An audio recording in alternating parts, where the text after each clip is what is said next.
This question I can even solve without calculation.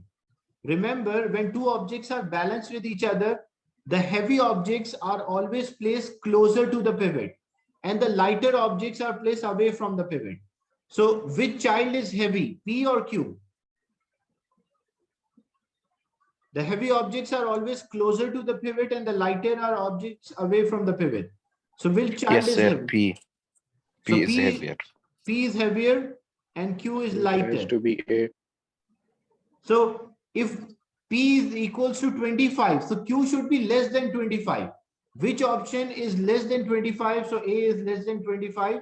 That's why A is the right answer. This is one way, like directly without solution. Or I can also solve this. I can get the answer by considering their turning effect. First thing, we identify the pivot. So where is the pivot in this one? They already specified this is a pivot. Then the second thing, we consider the object is in equilibrium. So which direction child Q will cause a rotation? Which direction is this? Clockwise. So this is clockwise and child P is causing an anti-clockwise. So anti-clockwise moment and clockwise moments are equal.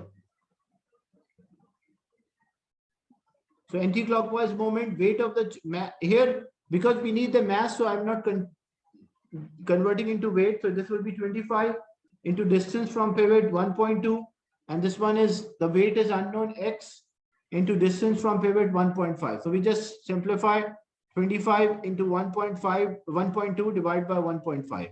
When we solve, we'll get A is the right answer. So one way you can do calculation and get the answer. The second one, you can use your understanding that whenever objects are heavy, they are placed closer to the pivot as compared to lighter object. So if this child P is having a mass of 25, the child Q should have a mass less than 25. So only option with less than 25 is A.